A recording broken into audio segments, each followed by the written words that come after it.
Dans un souci de clarté, parce que là on parle d'aide à domicile, privé, de public, vous pouvez peut-être vous présenter, dire ce que vous représentez dans différentes... Peut-être faire un petit tour de table. Oui, Christelle, commence par toi. Alors Christelle Berthaud, je suis responsable de la section de l'hôpital de Vannes. Je suis responsable de la branche publique sur le département également, EHPAD et hospitalier. Martine Couturier, moi je suis responsable de la branche MAD, donc qui dit MAD et maintien de l'aide à domicile sur tout le département. Moi c'est Anthony Garin, je suis le responsable de la branche associatif, social, sanitaire, social et médico-social et je suis secrétaire général adjoint de la CFDT Santé Sociaux du Morbihan et je gère pour cette partie-là la partie privée du département. Alors Véronique Derle, je suis la secrétaire générale du syndicat Santé Sociaux du Morbihan, voilà à ce titre, et je suis infirmière de profession. Moi Julie Blandel, je suis représentante du personnel au centre hospitalier de Josselin. Aïda Ba, donc je suis déléguée syndicale au sein de la mutualité française, mutualité retraite, et je suis aussi responsable adjoint de Monsieur Garin au niveau de la branche de la BASM. Voilà.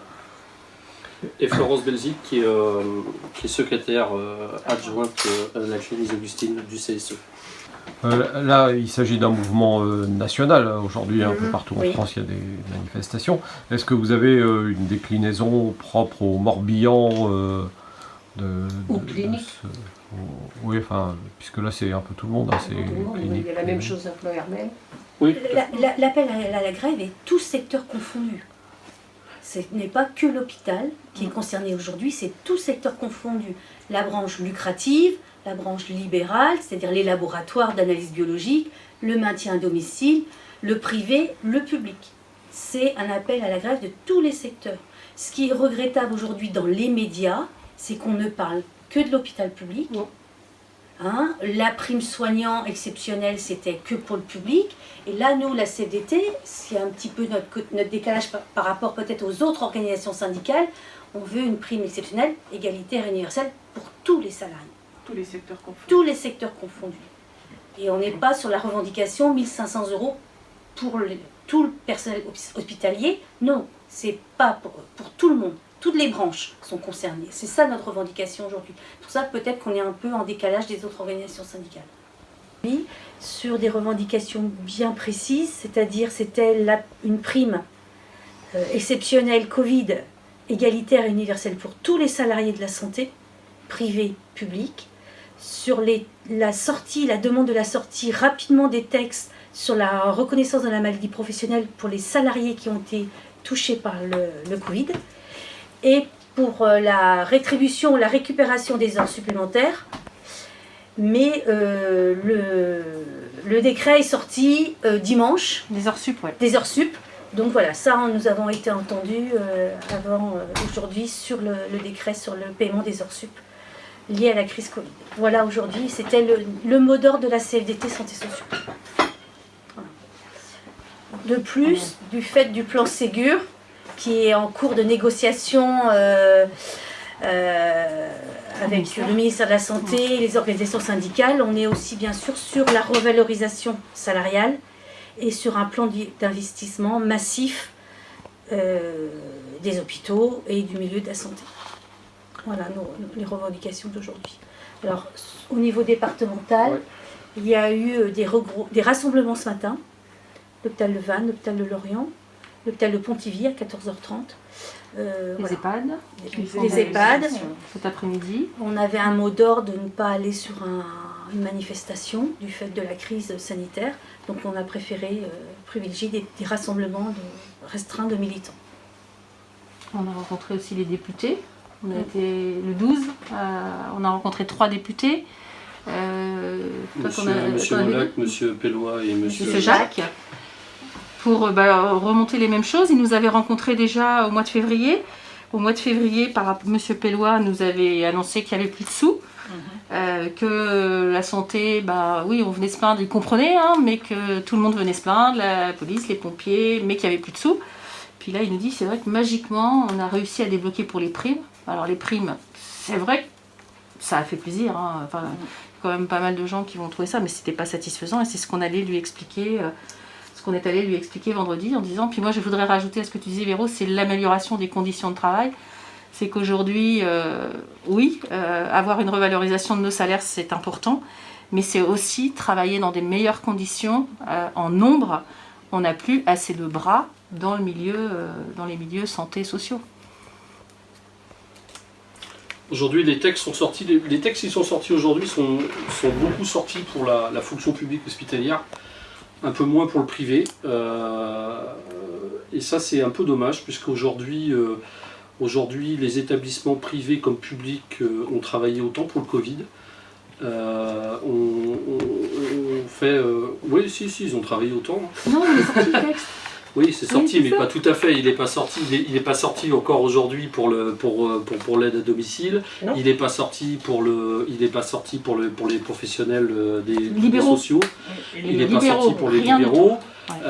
Oui. Il n'est pas forcément sorti pour tout ce qu'il y a d'établissements ESPIC, voilà. Donc voilà, c'est ça. Enfin, aujourd'hui, on dit qu'il n'y aura pas forcément de texte, mais les critères sont quand même assez particuliers. Donc aujourd'hui, ça a été fait. C'est beaucoup d'effets d'annonce. Et le personnel ne voit rien venir. Enfin, moi, quand j'entends le ministre de la Santé l'autre jour, M. Véran, qui dit que toutes les primes ont été versées aux soignants, la moitié des soignants déjà des santé sociaux ne seront pas concernés puisque les sociaux ne sont pas concernés dans l'histoire. Que le MAD, on ne sait toujours pas ce qu'il va avoir. Le MAD, c'est le maintien à domicile. Et que certaines EHPAD, ça et tout. Enfin, les textes sortiraient aujourd'hui là, mais c'est un peu compliqué. Voilà, c'est ça aujourd'hui qui nous dérange. Et puis le Ségur de la santé qui se met en place parle des revalorisations des agents de la fonction publique hospitalière, ne parle pas des revalorisations des établissements privés. Alors on sait que ça découle un peu, hein, quand on commence par le public, ça arrive pour le privé après. Pas tout le temps. On a vu que pour la prime grand âge, les établissements du privé n'ont rien eu. Voilà, aujourd'hui c'est exactement les mêmes métiers, sauf qu'il y en a qui travaillent dans le public, d'autres qui travaillent dans le privé. On fait exactement le même travail, mais on n'a pas du tout les mêmes grilles salariales. Donc c'est ça qui est dommage. Où on peut se rejoindre, c'est qu'on est très mal payé, que ce soit pour le public ou pour le privé. Donc aujourd'hui, voilà. Aujourd'hui, un aide-soignant qui commence et qui a entre 2 et 10 ans d'ancienneté se fait 1 350 €, prime de week-end compris. Il bosse 2 week-ends par mois, que ce soit dans le privé ou dans le public. Donc c'est ça qui est dommage aujourd'hui. Après, il faut pas... on pourra dire tout ce qu'on voudra, hein, sur la santé, les fonctionnaires, c'est tout, mais il y a un moment, on peut plus. Enfin, il vaut mieux aller travailler en dehors de la santé pour avoir un plus gros salaire, parce que c'est pas dans la santé qu'on... Voilà. Si c'est comme ça, c'est aussi parce que c'est un métier très féminisé, et qu'aujourd'hui on s'appuie un peu là-dessus, hein, donc ça c'est un peu trop facile. Enfin, aujourd'hui on ne veut plus entendre ça. Le MAD on les manipule un petit peu comme on veut, parce que... Alors on va enlever un petit peu, voilà. On les manipule complètement, et que c'est vrai que s'il y a quelque chose qui a bien été repris par le MAD, par le maintien de l'aide à domicile, c'est bien qu'elles ont risqué leur peau pour rien, et que ça c'est quand même quelque chose qui aujourd'hui on les a... Alors c'est vrai qu'on les a un petit peu entendus, on a commencé à entendre ce qu'était la nécessité de ces dames, parce que la majorité c'est quand même des dames qui ont continué d'intervenir auprès des personnes âgées, mais aussi auprès de familles en grande difficulté. Et ça c'est quelque chose aujourd'hui qu'elles estiment en tous les cas avoir fait leur devoir, peut-être même plus que leur métier. Donc oui, c'est important qu'on puisse le dire, ouais. Et défendre tout ce que... Enfin, je me mets dedans, hein, puisque je suis aide à domicile, donc tout ce qu'on a pu faire pendant cette période-là. Ah, et sans protection, enfin... pour certaines associations, au départ, oui, les salariés, c'était compliqué d'intervenir tout le temps avec des masques, hein, puisqu'on n'était pas prioritaire. Les EHPAD, les hôpitaux, tout ça, oui, mais l'aide à domicile, non. alors que on a à peu près les mêmes, les mêmes patients, hein, et donc les mêmes risques, si ce n'est pire. Oui, donc là, il y a ça. Oui, si ce n'est pire. Oui. C'est-à-dire qu'aujourd'hui, que ce soit les gens qui s'occupent d'handicapés, les gens qui s'occupent de personnes âgées, les gens qui s'occupent à domicile, enfin tout le monde pendant le Covid a travaillé, tout le monde a donné, tout le monde a fait des heures qui ne sont pas forcément notées, qui ne sont pas forcément payées, qui sont à leur juste valeur, et qu'aujourd'hui il n'y a pas de raison. Enfin voilà, la CFDT Santé Sociaux est une fédération un peu à part, puisqu'on gère autant de salariés du privé que de salariés du public. Sauf qu'aujourd'hui, on ne peut pas se contenter, nous, CFDT, on ne peut pas se contenter d'avoir qu'une partie de notre fédération qui soit représentée par rapport à cette prime. Qu'on ait une prime de 1 500 €, qu'on ait une prime de 500 €, soit. Bon, après, il y a nos collègues de l'Est et de la région parisienne en ont bavé. Certains ici en ont bavé aussi. Enfin voilà, faut pas l'oublier. Je veux dire, des services Covid, il y en a eu partout. Et aujourd'hui, on nous dit qu'il faut avoir tant de patients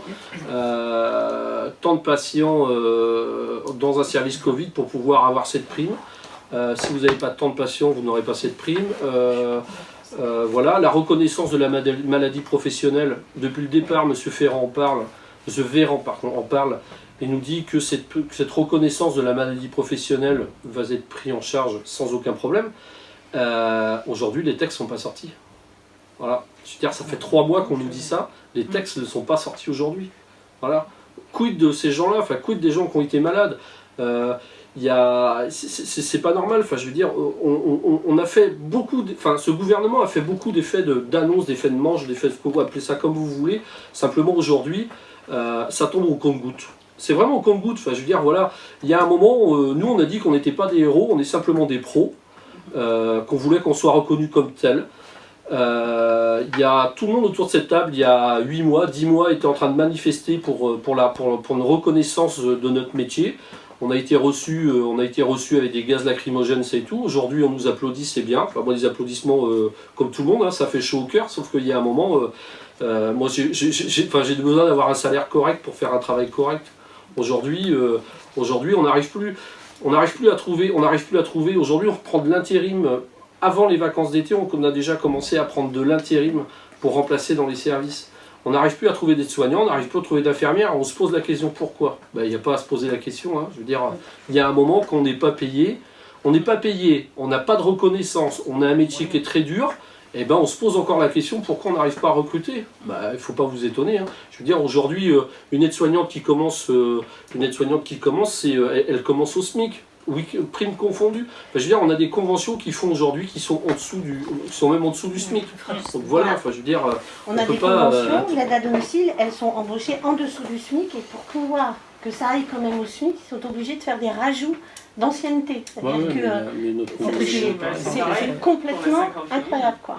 C'est la prime décentralisée, c'est les primes de dimanche qui font qui gonflent certains salaires, mais c'est gonflé, c'est pas énorme, quoi. Donc, un exemple tout clair, l'été dernier, dans des EHPAD du Morbihan, des aides-soignantes qui avaient été recrutées pour faire les remplacements d'été ont arrêté au bout de 15 jours de travail à l'EHPAD. Ils sont allés travailler en usine par le biais d'une agence intérim. Ils gagnaient 400 € de mieux, sans les responsabilités qu'elles pouvaient avoir à être seules pour 30 personnes âgées dans le service en EHPAD. C'est ça la réalité du terrain. Avec des horaires, pas de contraintes, pas de week-end, et elles travaillaient du lundi au vendredi à l'usine, elles mettaient de la pâtée pour chien dans les boîtes.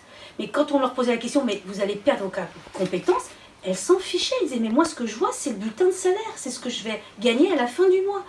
Donc ça, en tant que nous, professionnels investis et représentants du personnel, c'est pas entendable pour nous. Il faut qu'à un moment que ce gouvernement et les gouvernements passés, hein, parce que c'est pas la faute de celui-ci, malheureusement, c'est une politique de santé qu'on traîne depuis presque 10 à 15 ans, mais à un moment, il faut qu'ils entendent, quoi. Là, c'est vrai, comme dit Anthony, on nous applaudit. Le président, le 25 mars, à Mulhouse, nous a dit on était des héros. Ben non, on a fait que notre boulot, mais ce qu'on veut, c'est le faire bien. C'est tout ce qu'on demande, c'est de le faire bien. Alors, cette prime, certes, on n'est pas pour la CFDT, en tout cas, on n'est pas pour les primes. On nous en donne, on va la prendre. Mais nous, ce qu'on veut, c'est une revalorisation salariale de l'ensemble des grilles. De l'ensemble des grilles. Et plus d'effectifs. Et plus d'effectifs. Et des conditions de travail plus convenables. Parce que l'effort quand même du Covid, c'est pas seulement les hôpitaux publics qui l'ont fait.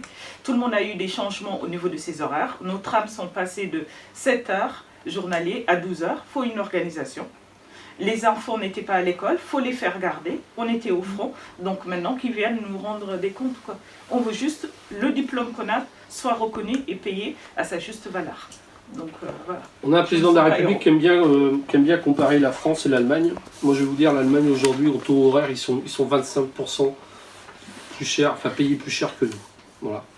Ça c'est la réalité. Alors on peut parler de l'Europe, on peut parler de tout ça, mais il y a un moment, voilà, c'est ça. On est un des pays européens à moins bien payer ses soignants. Ben, il y a un moment, c'est plus possible tout ça. C'est-à-dire, on peut pas continuer comme ça, avec des conditions de travail qui se dégradent, puisqu'on n'arrive pas à trouver. On n'arrive pas à trouver de collègues pour nous remplacer. Donc voilà, hein, je veux dire, c'est pas compliqué. Nos collègues dans le public sont rendus à prendre que 15 jours de vacances l'été, puisque ils n'ont personne pour les remplacer. On souhaite s'auto-remplacer, mais s'auto-remplacer, quand il n'y a personne, ça devient compliqué. On ferme des lits, on ferme des services entiers pour l'été, on ne les rouvre pas tout le temps. D'ailleurs, ça c'est au niveau national, hein, c'est une réalité malheureusement. Et puis aujourd'hui, avec tout ce Covid là, tout ce qui se passe, et on voit qu'on a besoin de nos hôpitaux et qu'on a besoin de tous nos établissements de santé, et ben on arrive encore à fermer des lits dans certains établissements. Voilà. C'est ça aujourd'hui la santé, c'est ça aujourd'hui comment on traite les salariés de la santé, et c'est pas juste, Voilà. Si demain il n'y a plus de soignants, et ben malheureusement ça deviendra compliqué, quoi. Là c'est vrai qu'on peut se dire que s'il n'y avait pas eu tout ce personnel, et même jusqu'à domicile, je ne sais pas comment les choses auraient pu se passer. C'est vraiment quelque chose que là, alors, pour ma part, les aides à domicile ont pu dire. Et le slogan, là, en tous les cas, vous vouliez des slogans tout à l'heure, la CFDT refuse que les aides à domicile retournent dans l'ombre. Parce qu'elles ont toujours été dans l'ombre. Mais là, ça suffit. Parce que mine de rien, elles n'auraient pas été là. Ben là, ça aurait été une autre paire de manches quand même. Hein. Parce que aller au front, à domicile, c'est vrai que certaines ont été sans protection. Pas de blouse, ça on n'en a jamais eu. Du gel, on en a eu au fur et à mesure. Mais ça c'est quelque chose, le domicile, c'est vraiment quelque chose de tout à fait... c'est la sphère fermée, c'est une fois qu'on a fermé la porte, c'est chacun chez soi, et il s'y passe ce qu'il veut. Il y a un bel exemple dans le maintien à domicile, il y a 2 avenants qui sont sur le bureau du ministre. Puisqu'il y a 2 mois, les organisations syndicales et les organisations patronales se sont mis d'accord pour une augmentation des aides à domicile. Ça fait 2 mois que cet avenant est sur le bureau du ministre et que le ministre ne le signe pas. Voilà, on en est là aujourd'hui. C'est ça la réalité du terrain.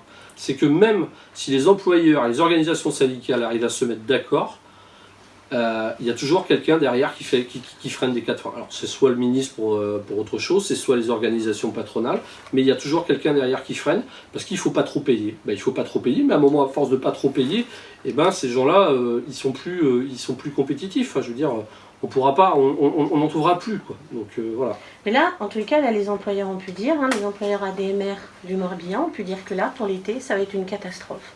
Parce que là, au niveau des remplacements des salariés, ça va être... Il n'y a pas de personnel. Non, il n'y aura pas de personnel. Et pourtant, on nous dit qu'il faut maintenir le plus possible la personne âgée à domicile. Voilà. Donc il y a une contradiction entre et personnes âgées et les actes.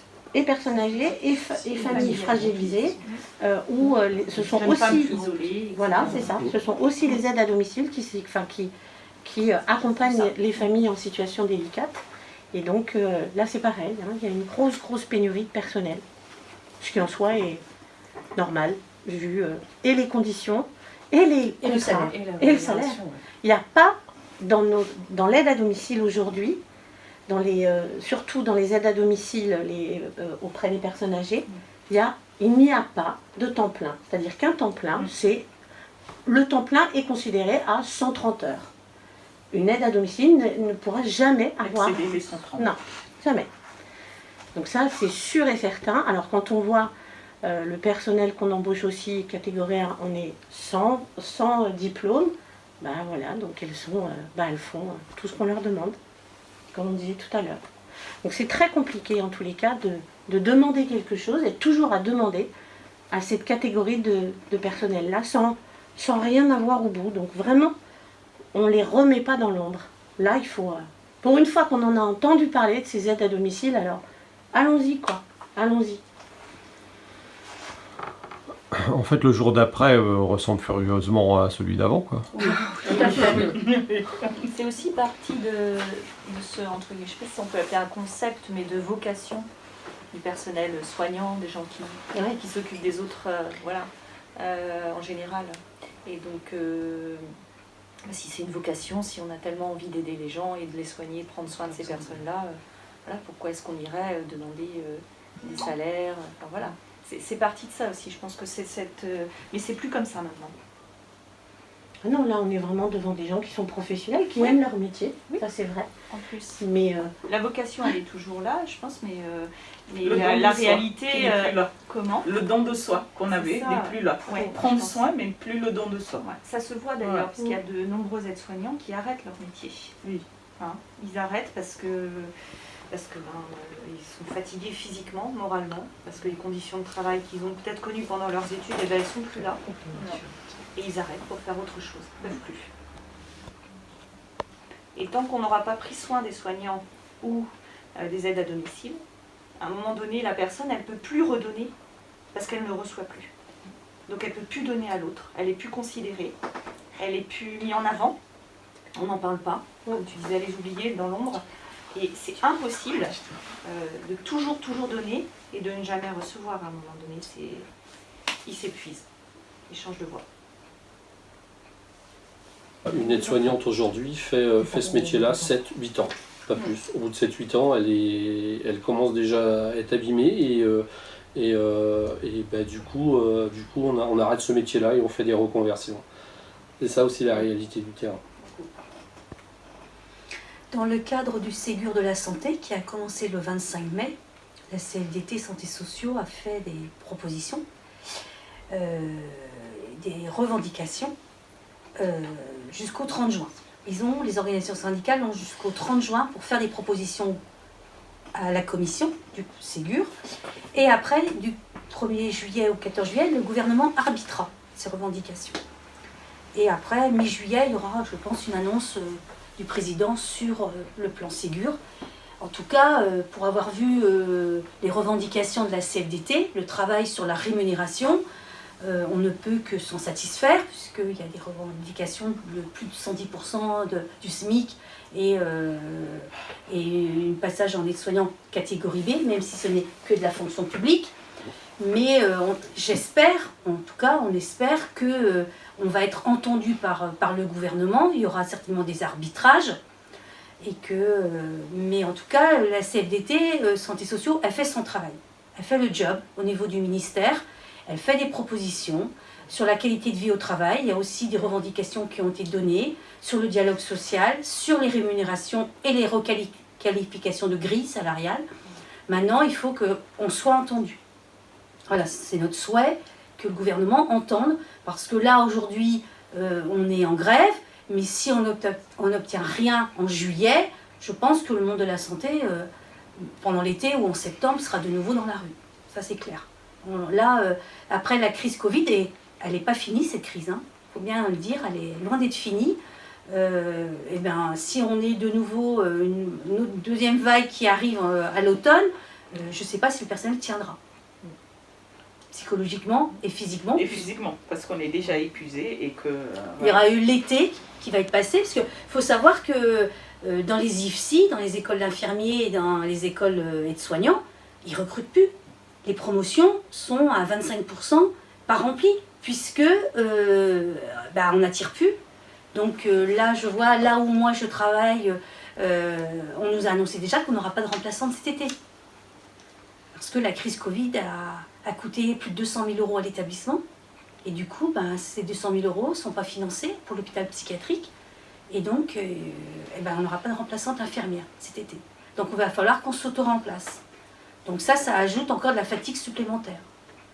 Donc je pense T'as que... même plus envie d'avoir de vacances du coup, parce que tu sais que tu vas devoir être au charbon beaucoup Oui. plus avant et après, Et et que tes vacances vont pas te permettre de récupérer. Ouais. C'est ça en fait. Le bien-être de tes vacances, tu les perds quand Ah, tu arrives complètement, dessus. complètement.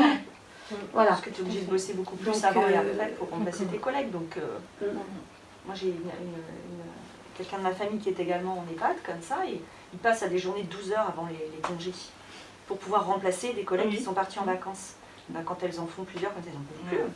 Ben, nous, c'est le choix qu'on a fait, c'est de rester en 12 heures jusqu'au mois de septembre pour pallier aux vacances. Parce que si on retourne en 7 heures, on n'aura pas de remplaçant. Alors qu'en 12 heures, on s'auto-remplace. Donc c'est des choix quand même. En 12 heures, il faut les faire. Il faut les tenir physiquement. Oh, oui. Voilà. Et les jours de Après, c'est repris derrière, si tu restes au après, lit, tu C'est t'en profites l'efficacité pas. aussi, c'est l'efficacité, c'est aussi, enfin c'est quand même des métiers où il faut accompagner, aider, soigner une personne, c'est pas, comme tu disais tout à l'heure, enfin c'est un don de soi quand même malgré tout, il y a quand même quelque chose qui est mis en place physiquement et que 12 heures d'affilée, enfin c'est Mais il faut être présent à l'autre. Et, Oui, tout à fait, on peut c'est pas de l'humain, l'être, hein. C'est de l'humain, on peut pas Après, brusquer les gens. on peut pas demander plus que ce qu'on peut donner quoi. Hein. Enfin, comme On n'importe n'est que quel des êtres métier, humains. d'ailleurs. On n'est que des êtres humains, Ouais. c'est surtout ça. Et qu'on travaille avec de l'humain, c'est pas des casseroles qu'on va balancer. On va pas dire demain je peux revenir. Quoi. Demain je ferai ça demain. Non. Si une personne est essuyée, il faut la changer. C'est tout de suite, ici et maintenant. C'est pas demain. C'est tout de suite. C'est des conditions de travail qui emmènent forcément à faire de la maltraitance, même si la maltraitance est inexcusable. C'est des conditions de travail qui emmènent à la maltraitance. Vous savez, quand vous avez commencé à 8h le matin et qu'à 20h le soir vous êtes encore là et que vous êtes en train de recoucher les gens, ben, vous n'êtes pas dans des conditions optimum pour travailler, donc vous êtes un peu plus... voilà. Oui. Et ça, C'est c'est... ce qu'on appelle de la maltraitance institutionnelle. Oui. Malgré tout, on entre dans ce... Voilà. C'est pas on n'a pas fait ce métier pour ça. Et c'est pas ce qu'on a appris. Oui, donc ça aussi, ça fatigue. Ça amène de la Ça frustration. culpabilise. Ça culpabilise. Ça culpabilise énormément. On n'est pas bien en rentrant chez Ouais, soi. c'est ça. On a envie, quand on est là, c'est de bien faire notre travail, c'est de bien faire ce qu'on a appris. Et quand tu rentres chez soi en te disant « Ah, j'ai oublié Madame Intel, j'ai oublié de lui mettre ses gouttes, j'ai oublié. » Et il y a des salariés qui rentrent, j'ai des collègues qui vont rentrer, appeler celle qui est venue. « Est-ce que tu peux vérifier que j'ai oublié ?» Donc ça veut dire qu'on n'a pas quitté son travail. On rentre avec. Et bien derrière aussi, la famille trinque. Donc malgré tout, c'est quelque chose sans fin. Donc psychologiquement, c'est pas top. Voilà ce qu'on pourrait dire, je pense. Hein.